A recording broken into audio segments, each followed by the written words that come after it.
नमस्कार, बहुत स्वागत है आपका। भारत अपडेट देख रहे हैं आप। मैं हूं आपके साथ भावना त्रिपाठी। कृष्ण के बाद अब शिव का अपमान। आखिर बार बार भगवान ही निशाने पर क्यों आ जाते हैं? देश में एक बार फिर धार्मिक आस्था और अभिव्यक्ति की मर्यादा को लेकर बड़ा विवाद खड़ा हो गया है। भगवान श्री कृष्ण पर कथित विवादित टिप्पणी के बाद अब मौलाना जर्जिस अंसारी का भगवान शिव, भगवान ब्रह्मा को लेकर कथित आपत्तिजनक बयान भी सामने आने का दावा किया जा रहा है। बताया जा रहा है कि ये वीडियो जून 2026 में दिए गए एक भाषण का है, जो अब फिर से सोशल मीडिया पर तेजी से वायरल हो रहा है। वीडियो सामने आने के बाद संत समाज और कई हिंदू संगठन गुस्से में हैं। भारी नाराजगी है लोगों में। भोपाल में श्री हिंदू उत्सव समिति और संस्कृति बचाओ मंच ने इसका कड़ा विरोध भी किया है।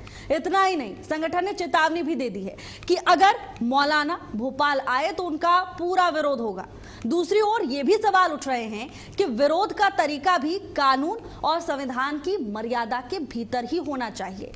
लेकिन सबसे बड़ा सवाल यह है, आखिर बार बार धार्मिक आस्थाओं से जुड़े विवादित बयान क्यों सामने आते हैं और बार बार हिंदू धर्म ही, सनातन ही क्यों टारगेट पर है? क्या यह अभिव्यक्ति की स्वतंत्रता है या फिर जानबूझकर करोड़ों लोगों की भावनाओं को ठेस पहुंचाने की कोशिश की जा रही है? क्योंकि अगर एक बात होता है तो गलती होती है, लेकिन बार बार होता है तो यानी जानबूझ के किया जा रहा है। अब सवाल यह है कि क्या ऐसे मामलों में कानून का डर भी खत्म हो गया है कि कोई भी आएगा और कुछ भी बोलकर चला जाएगा? क्या किसी भी धर्म के पूजनीय प्रतीकों पर इस तरह की अपमानजनक टिप्पणी को अभिव्यक्ति की आजादी का हिस्सा माना जा सकता है क्या? सवाल सिर्फ एक बयान का नहीं है, यहाँ सवाल उस माहौल का है जहां धार्मिक प्रतीकों पर टिप्पणी के बाद समाज में तनाव पैदा होता है, विरोध प्रदर्शन होते हैं, लोग सड़कों पर आते हैं और कानून व्यवस्था की चुनौती खड़ी हो जाती है। ऐसे में क्या सभी धर्मों के प्रति समान सम्मान और जिम्मेदारी की जरूरत नहीं है क्या? आज की बहस में हम किसी धर्म या व्यक्ति के खिलाफ नहीं, बल्कि इस मुद्दे पर चर्चा करेंगे कि क्या धार्मिक आस्था पर चोट पहुंचाने वाले बयानों पर सख्त कार्रवाई होनी चाहिए? क्या अभिव्यक्ति की स्वतंत्रता की कोई सीमा है, कोई मर्यादा है, या आप कुछ भी बोल सकते हैं? और आखिर बार बार भगवान को लेकर विवाद क्यों खड़े हो जाते हैं? निरंतर ये कैसे चलता आ रहा है? बार बार भगवान ही क्यों टारगेट पर होते हैं? अब इसको लेकर पूरे देश में विरोध हो रहा है। अभी कुछ दिन पहले मौलाना जर्जिस का भगवान कृष्ण को लेकर एक बयान सोशल मीडिया पर वायरल हुआ था और उसके बाद पूरे देश ने देखा कि किस तरह लोगों की भावनाएं आहत हुई। लोग सड़कों पर उतरे और जर्जिस के खिलाफ कानूनी कार्रवाई की मांग की जाने लगी। अभी मामला ठीक तरीके से शांत भी नहीं हुआ था कि अब सोशल मीडिया पर फिर से जर्जिस का एक और बयान वायरल होने लगा है। भगवान शिव का अपमान कर रहे हैं। बड़ी बात यह है, ये वीडियो पहले भी कई लोगों तक पहुंचा, लेकिन जो लोग इस मौलाना को उस वक्त सुनने पहुंचे थे या लगातार जो मौलाना ऐसे लोगों को सुनने पहुंचते हैं, क्या असर पड़ता है? इन्फ्लुएंस करते हैं ये लोग और उसके बाद कहते हैं कि मजहब नहीं सिखाता आपस में बैर रखना। लेकिन अगर इस तरह की चीजें होंगी तो बैर तो अपने आप उत्पन्न हो जाएगा, शांति रहेगी कहाँ? तो तनाव ही रहेगा। मौलाना की उपाधि लेकर आप मंच सजाते हैं, आप बैठते हैं, आप बड़ी भीड़ जुटा लेते हैं, आसपास के लोग बुलाते हैं, हजारों लोग बुलाते हैं और उसके बाद आप कहते हैं कि हम तो प्यार बांट रहे हैं। चलिए आपको सुनाते हैं जर्जिस ने क्या कहा था, देखिए। मैंने कहा पंडित जी इतना मत बिगड़िए, तो सबसे पहले आपके यहाँ शंकर जी ने करवाया। पागल किसने किया? मैंने कहा ब्रह्मा जी ने किया। आपके यहाँ ब्रह्मा, विष्णु और शिव, तीन लोग हैं ना, ब्रह्मा विष्णु शिव। तो हमने कहा ब्रह्मा ब्रह्मांड का बनाने वाला, विष्णु पालने वाला, शिव मारने वाला।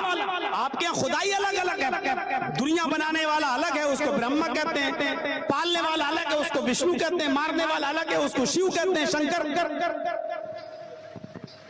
हमने कहा अच्छा एक बात बताइए पंडित जी, अगर ब्रह्मा जी ने शंकर जी का नहीं किया तो शिवलिंग की पूजा कैसे होती है? शिव जी, शंकर जी, अरे शंकर जी का जी के साथ था तो शंकर जी की पूजा करो ना। शंकर जी की पूजा क्यों करते हो? अब मौलाना जर्जिस अंसारी का ये बयान सामने आने के बाद कई जगहों में विरोध प्रदर्शन किए गए, तस्वीरें भी सामने आई। लगातार हिंदू संगठन मौलाना पर कार्रवाई की मांग कर रहे हैं। ऐसे में महंत राजूदास और बीजेपी प्रवक्ता राकेश त्रिपाठी का भी बयान सामने आया है। क्या कहा उन दोनों ने, सुनिए। एक मौलाना जर्जिस है, जिस प्रकार से भगवान कृष्ण पर उसने टिप्पणी किया है, दुर्भाग्यपूर्ण रहा। वो विषय थमा नहीं कि सावन का आज दूसरा दिन है, जहाँ भोले बाबा के प्रति करोड़ों लोगों की आस्था और जन सैलाब रोडों पे उमड़ता है, और शिवलिंग पर इस प्रकार से टिप्पणी करना कितनी दुर्भाग्यपूर्ण है। मैं भारत सरकार से अपील मांग करता हूं कि ऐसे मौलाना के खिलाफ सख्त से सख्त कार्रवाई हो, फांसी हो, या तो उत्तर प्रदेश सरकार को सुपुर्द कर दो, उत्तर प्रदेश की पुलिस ही उसका काम तमाम कर देगा, इनकाउंटर कर देगा। क्योंकि इस प्रकार से भाव भाषा समाज में जहर घोलने वाला, हिंदुओं की आस्था पर ठेस पहुंचाने वाला, ये बर्दाश्त नहीं किया जा सकता। इस समय सावन का पवित्र महीना चल रहा है और सावन के पवित्र महीने में जानबूझ करके द्वेषपूर्ण तरीके से कैसे सांप्रदायिक सद्भाव बिगाड़ा जाए, कैसे दंगों की आग में झोंक दिया जाए, इसके लिए षड्यंत्र लगातार किए जा रहे हैं। और इसी षड्यंत्र की कड़ी में मौलाना जर्जिस ने फिर एक बदजुबानी करने का काम किया है। जिस तरह की भाषा का वो प्रयोग कर रहे हैं, इसमें क्षमा नहीं मिल सकती है। और वो लोग तो लगातार नारा लगाते हैं ना, गुस्ताखी नबी की एक सजा सरतन से जुदा। ऐसे बयानों पर क्या कार्रवाई होनी चाहिए?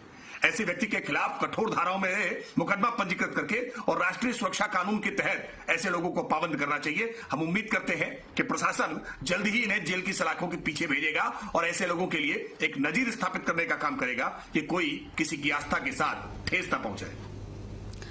कौन है मौलाना जर्जिस अंसारी, वो भी आपको बता देते हैं। इटावा के रहने वाले, इटावा में रहता है, खुद को इस्लामिक उपदेशक बताता है, और उपदेश सुन लेंगे तो विश्वास हट जाएगा।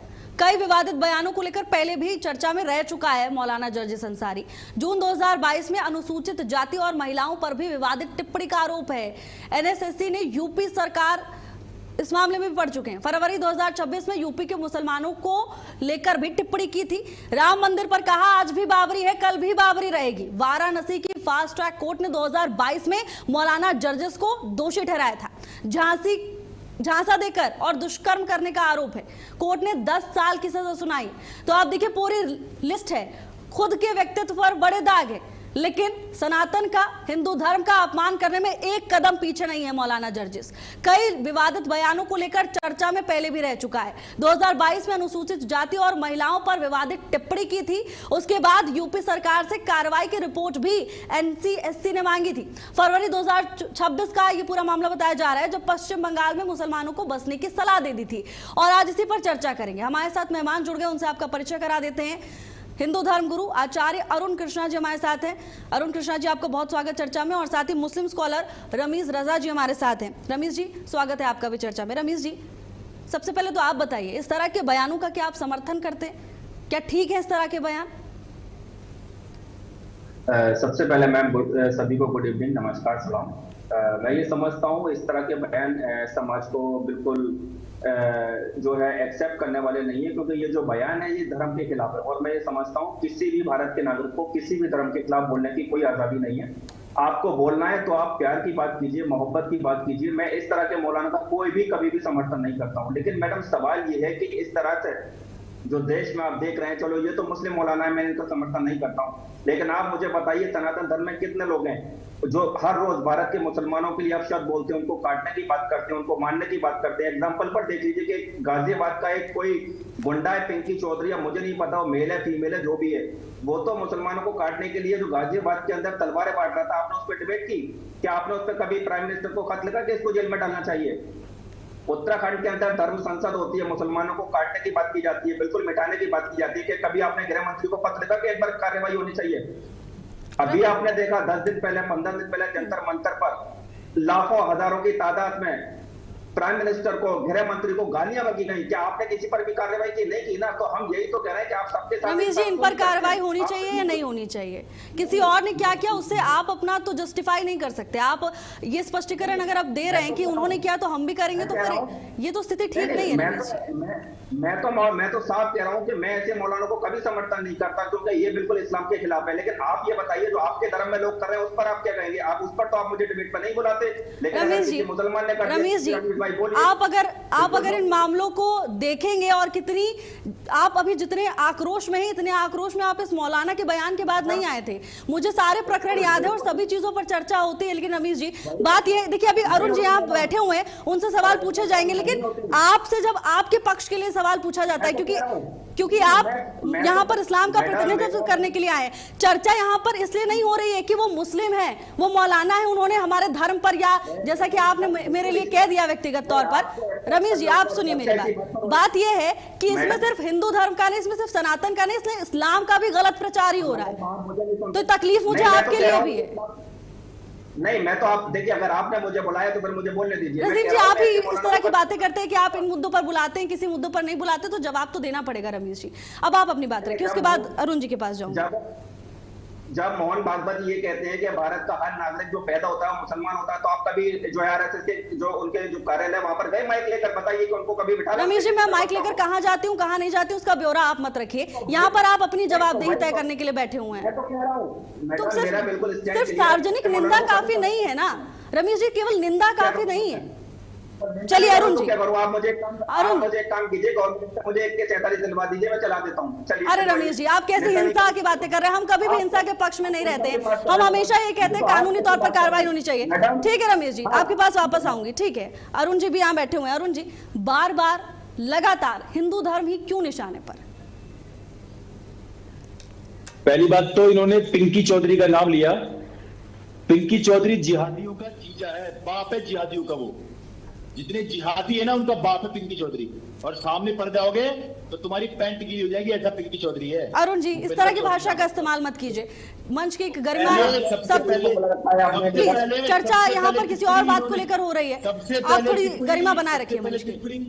मैडम पहले सबसे पहले टिप्पणी, पिंकी चौधरी हमारा भाई है, और अगर उसके बारे में कोई गलत बात बोलेगा कोई जिहादी तो बता दो, जिहादियों का बाप है वो, असली अब्बू है जिहादियों का वो। अरुण जी यहाँ पर हम किसी और मुद्दे को लेकर चर्चा करें, और प्लीज आपसे मेरे ये निवेदन है कि अब भाषा का थोड़ा ख्याल रखिए, भाषा का ख्याल रखिए प्लीज।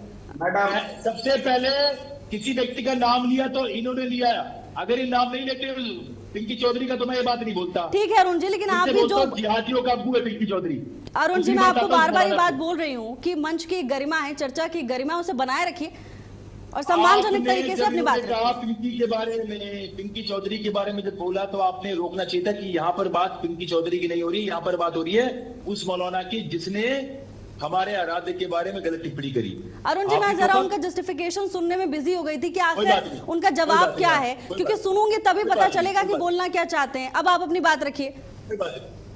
देखिए ऐसा है, हमारे धर्म में तो पूरे विश्व को एक परिवार की तरह बोला गया, हमारे वेदों में लिखा पड़ा है, इसमें कोई दो राय नहीं है, हमारे शास्त्रों में लिखा गया है। लेकिन वो जो मौलाना बोल रहा है उसके अंदर ये हिम्मत उन विधर्मी धर्महीन पार्टियों से आई हुई है, दलों से, जो दल केवल मुसलमानों के वोट के लिए आज स्वयं खड़े होकर हिंदू धर्म के बारे में आचार्य बोलते हैं। क्यों?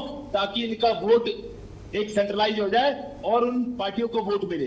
इसलिए उसकी इतनी हिम्मत है, वो बलात्कारी है, बलात्कार के केस में जेल जा चुका है वो पहले भी, और पहले भी उसकी टांगे तोड़ी जा चुकी है प्रशासन से। लेकिन उसकी ये पुरानी वीडियो है शायद, मुझे लगता है, जो उसकी दोबारा इतनी हिम्मत हुई। मैं भारत सरकार से ये मांग करता हूं कि उसको उठा के उस पर रस्सा लगा के जेल में डाला जाए। दूसरी बात इन्होंने बोली कि प्रधानमंत्री के बारे में आपत्तिजनक टिप्पणियां करी। आप जाके देखिए, मुसलमानों को यह हिदायत दी गई थी इस कॉकरोच पार्टी के अंदर की टोपी लगा के मत जाना।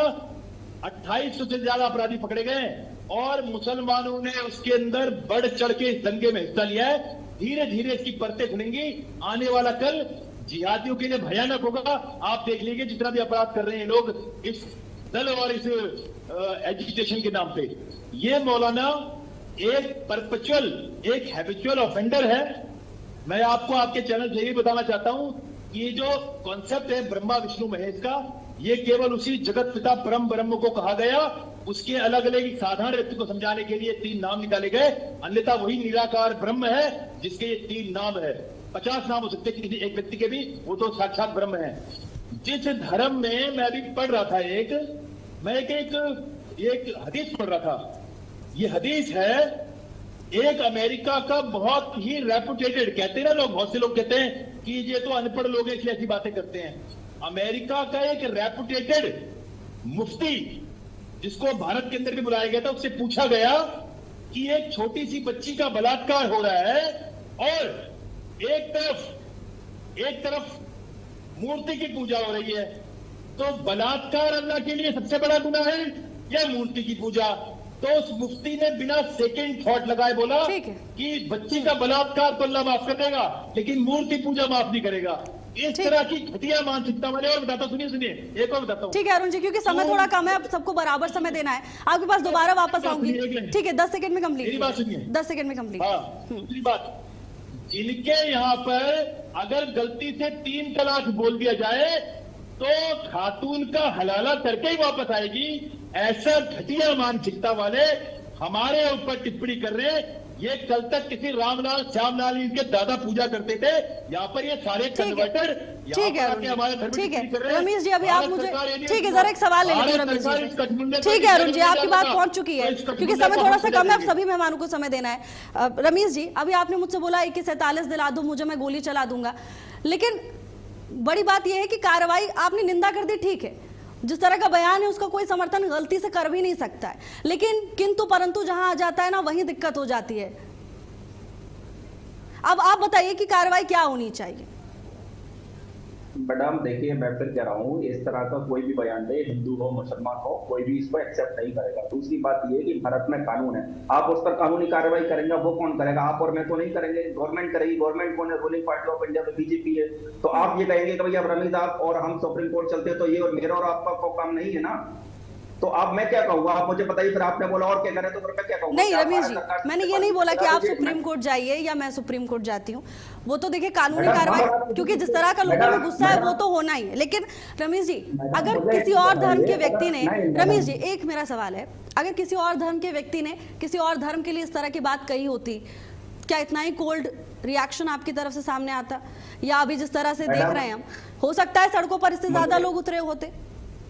मैं कह रहा हूँ एक चीज बताइए, अगर देश में कोई भी आतंकी हमला होता है तो हमारे राजनाथ सिंह जी क्या करते हैं? उसकी निंदा ही तो करते हैं कि जाके उस पर अटैक करते हैं। तो अटैक तो सेना करेगी ना, कार्रवाई तो हमारी सुप्रीम कोर्ट करेगी ना। तो हर चीज का एक प्रोसेस है ना। मैं क्या कह सकता हूँ? मैं यही तो कह सकता हूँ भाई, ये जो आप इन्होंने मौलाना ने बोला, हम इनको मौलाना मानते हैं, ये बिल्कुल गलत है, इस्लाम इसकी इजाजत नहीं देता। अब आप कह रहे हैं यही तो इस्लाम इजाजत नहीं देता है रमेश जी, तो इस्लाम में इसके लिए कोई सजा भी तो होगी, या आप इस बात को समझ रहे हैं? और एक सवाल आपने स्किप कर दिया, क्योंकि अगर किसी और धर्म के प्रति ये होता तो शायद आज गुस्सा ज्यादा होता लोगों में। मैडम आप खुद गलत सवाल कर रहे हैं। आप कह रहे हैं इस्लाम में कोई सजा होती है, हम हिंदुस्तान में बैठे हैं, यहाँ पर लॉ है, शरिया नहीं है। आप गलत सवाल कर रहे हैं आप मेरे से। यहाँ पर कानून हिंदुस्तान का चलेगा, आप सऊदी अरब में बैठकर थोड़ी मेरे से सवाल कर रहे हैं कि इस्लाम में क्या सजा है। देखिए बयान निंदनीय है, लेकिन अगर निंदनीय है तो बार बार ऐसे बयान क्यों सामने आते हैं? अरे मैडम, आप लोगों ने इनको हाईलाइट कर रखा है, इनको डालिए जेल में। हम लोग क्यों हाईलाइट करेंगे? जिस तरह के बयान सामने आ रहे हैं, जनता को तो दिखाना ही पड़ेगा। अब चीजें खुद ही हाईलाइट हो रही हैं। अब मुझे एक चीज बता दी, इस चीज पे डिबेट होगी। ये भारत में क्या और समस्याएं नहीं है? यहाँ पर हेल्थ का आपका और समस्याओं पर भी हम दिन भर चर्चा करते हैं, हमसे ज्यादा चिंता नहीं है आपको। ठीक है अरुण जी, जवाब दीजिए। बताइए। देखिए, इनको हेल्थ में डिबेट करनी थी तो यहाँ क्यों आए भैया? आप क्यों आए? आपको ये बोला गया था कि हम हेल्थ में डिबेट करेंगे। डिबेट जब इस कठमुल्ले में था, इस जिहादी पे था, इस आतंकवादी पे था, तो भैया आप क्यों आए? आप बोल देते कि हम हेल्थ पे डिबेट के लिए आएंगे। टीवी चैनल पे आना भी हराम काम नहीं करना है, टीवी चैनल पर आकर और ये कहना है हेल्थ पे डिबेट। हेल्थ पे डिबेट नहीं है, मौलाना पे डिबेट है। अगर ये सब कुछ कानून से, वैसे तो कानून इस्लाम मानता नहीं है, अभी संख्या कम है तो कहीं कहीं मान लेते हो। अरुण जी, बात तो सबसे बड़ी यही है कि हेल्थ इंपॉर्टेंट है, लेकिन अगर हिंदुओं की आस्था के साथ खिलवाड़ हो रही है अरुण जी, तो वो इम्पोर्टेंट नहीं लगता है। यही तो सबसे ज्यादा दुख की बात है। हेल्थ इंपॉर्टेंट है, लेकिन आस्था इंपॉर्टेंट नहीं है, क्योंकि वो हिंदू धर्म की बात हो रही है अभी। हेल्थ इंपॉर्टेंट है इनके लिए। आपने इनसे हेल्थ के लिए बोला था और पूछ ले मौलाना का सवाल, आपने गलत किया इनके साथ। तो अभी नाजिया इलाही खान मेरी शिष्या ने अभी एक टिप्पणी करी, तो आप लोग सर तन से जुदा नारे क्यों लगा रहे थे? यदि कानून है। बिल्कुल अरुण जी, अब देखिए कानून क्या कार्रवाई करता है, आगे क्या होता है देखेंगे। अरुण जी, समय थोड़ा सा कम, इसलिए माफी के साथ आपको रोक रही हूँ। आप सभी मेहमानों का धन्यवाद हमारे साथ जुड़ने के लिए। और यहाँ पर एक छोटे से ब्रेक का वक्त हो चला है, जल्द लौटेंगे।